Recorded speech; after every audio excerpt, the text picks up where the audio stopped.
Our hidden cameras catch lawmakers partying with lobbyists at an exclusive Valley steakhouse. Are they buying access to your state leaders? Tonight, we're giving you an exclusive look at how one of the country's most controversial nonprofit organizations influences state leaders. Investigative reporter Morgan Lowe has our hidden camera investigation. We're hanging out at a bar in one of the Valley's finest steakhouses. Stiff drinks, expensive steaks, and movers and shakers. But tonight there are more of them here than normal. Our hidden cameras spot state lawmaker after state lawmaker, along with lobbyists and power brokers heading into a back room. A closed-door dinner with an open bar in a restaurant with $70 steaks. At one point, one of them comes out carrying what looks like a bottle of bourbon. As promised.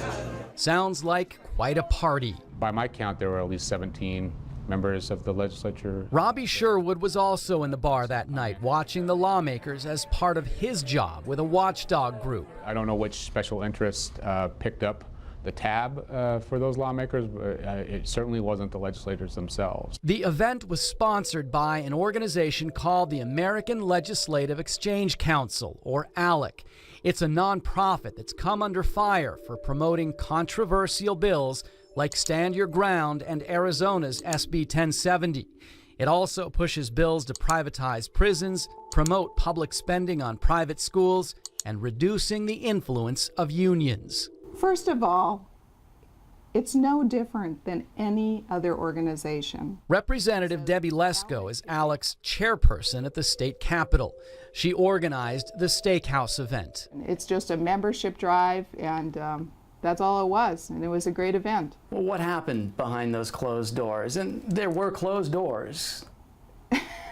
If you'd say a restaurant is a closed door, then I guess so. We just got together, I stood up and I talked about what ALEC offers. There were lobbyists there too. Of course, there are lobbyists there, yes. Free dinners and drinks may seem like business as usual here, but critics argue this is just one example of how some organizations and lobbyists get special access to lawmakers. How do you compete with that?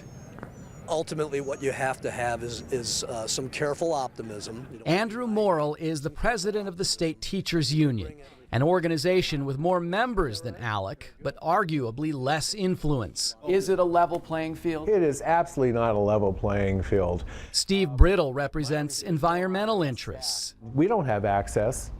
There's nothing wrong with what we're doing. It's a great organization. Lesko denied the lobbyists at her event were there to work, but the dinner was not open to the public. After the event, when the lawmakers and lobbyists lined up at the valet stand, one of them spotted our hidden camera. Hey, put that away. So did all that schmoozing make a difference in ALEC legislation this session? The answer is we don't know yet. Critics have identified 4 bills that they say reflect ALEC priorities. None of them has passed yet, but I looked up the voting records of the lawmakers we saw at the steakhouse, and I could not find any record of any of them voting against these bills. Scene.